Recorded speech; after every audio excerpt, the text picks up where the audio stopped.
Assalamualaikum, selamat datang di channelku. Di video kali ini, aku akan membawakan kisah penuh misteri dan kengerian. Tentang seorang pria sederhana yang berubah menjadi juragan telur sukses. Tapi di balik semua kejayaannya, tersimpan rahasia kelam yang mengerikan. Telurnya memang laris manis, tapi ternyata, ada nyawa manusia yang jadi taruhannya.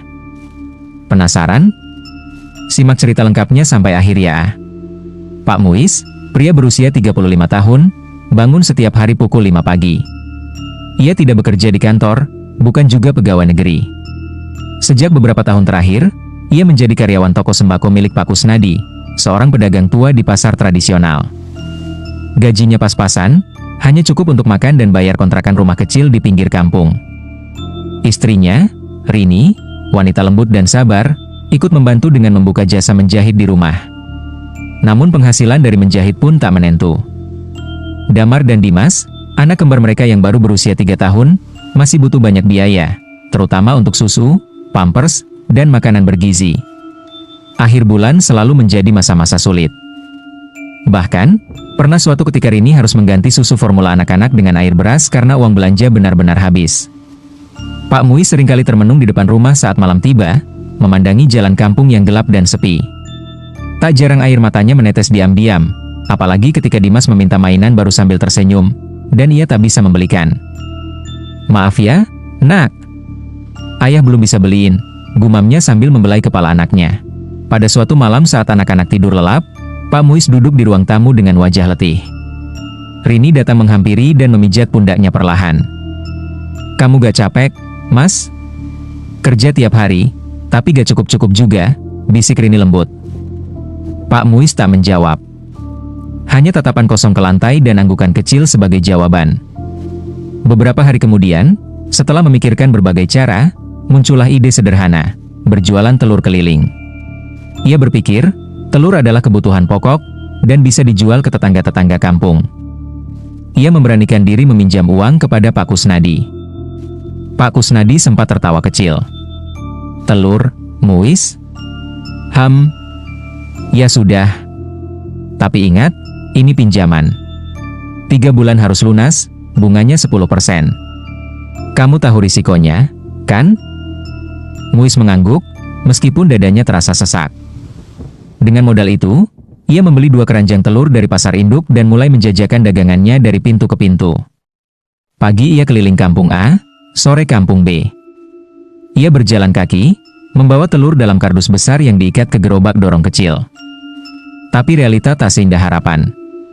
Banyak warga menolak dengan halus. Ada yang bilang sudah langganan di warung, ada yang menawar terlalu murah.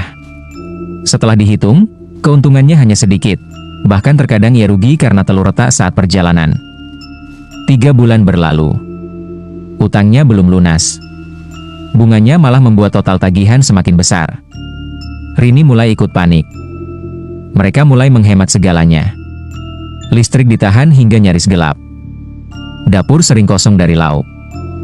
Bahkan, seminggu penuh mereka makan hanya dengan nasi dan garam. Puncaknya adalah saat Damar jatuh sakit. Badannya lemas, matanya sayu. Dokter bilang ia kekurangan gizi. Tangisan Rini pecah di depan pintu kamar.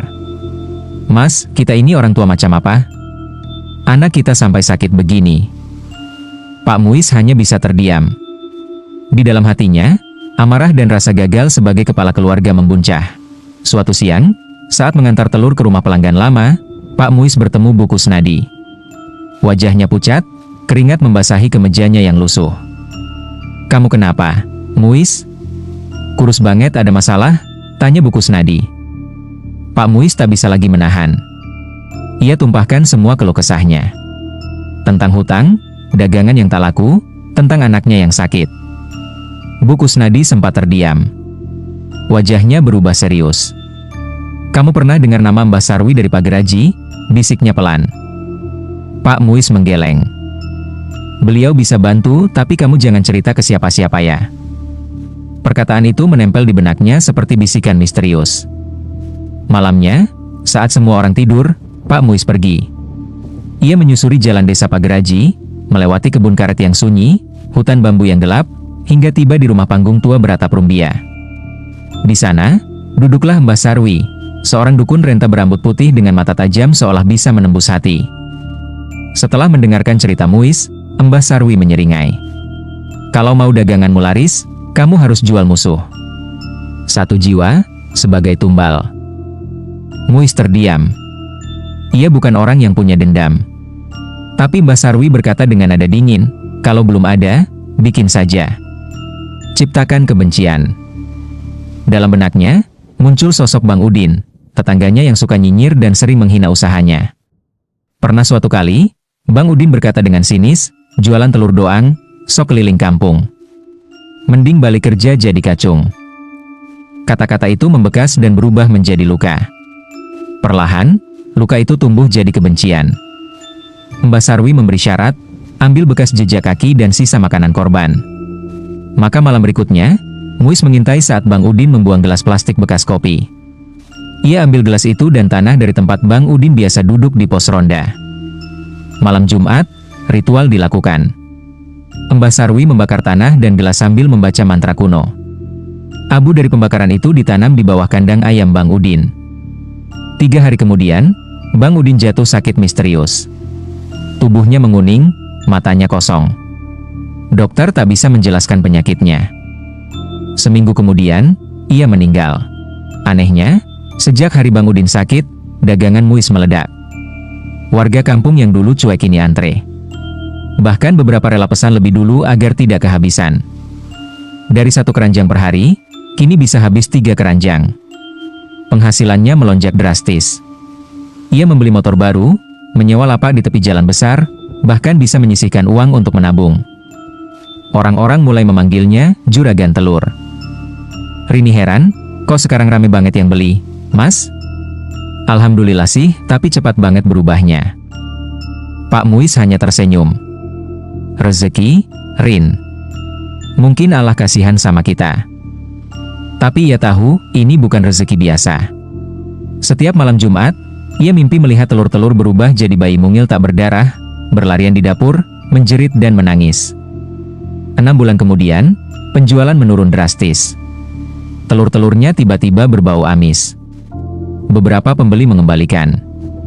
Rini mulai gelisah. Malam itu, Muis bermimpi didatangi Mbah Sarwi. Saatnya tumbal baru.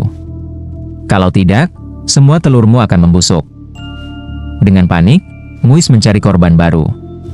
Ia memilih Suwarni, pedagang sayur cerewet yang sering menyebar gosip bahwa telurnya pakai pelet. Proses sama ia jalani. 2 minggu setelah ritual, Suwarni meninggal mendadak.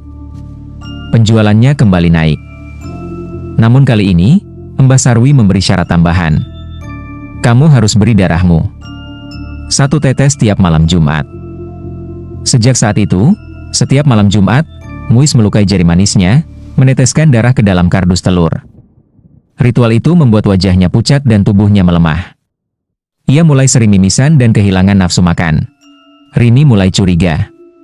Suaminya tampak makin kurus, matanya cekung, dan setiap malam Jumat selalu mengurung diri. Suatu malam, Rini mengikuti diam-diam.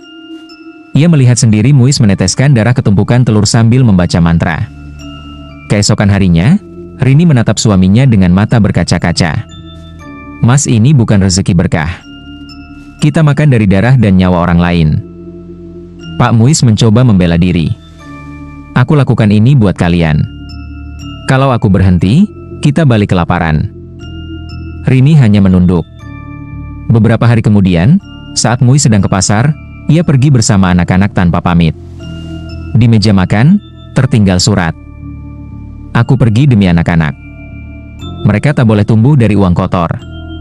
Kalau Mas masih punya hati, berhentilah. Muis panik. Ia mencari Rini kemana-mana, tapi tak menemukan jejaknya. Ia menangis, menjerit, namun bisnis tetap berjalan. Namun malam-malamnya berubah jadi siksaan. Ia terus bermimpi didatangi arwah tumbalnya. Mereka menangis, meratap, menudingnya sambil membawa anak-anak mereka. Tubuh Muis semakin melemah. Matanya bengkak, napasnya berat. Tapi ia tetap berjualan. Hingga suatu malam, Mbah Sarwi kembali hadir dalam mimpi. Tumbal terakhir. Orang yang paling kamu sayangi. Atau kamu sendiri jadi korban? Muis menjerit. Tidak. Aku tak mau lagi. Tapi semua sudah terlambat. Keesokan paginya, warga menemukan Pak Muis tewas di lapak telurnya.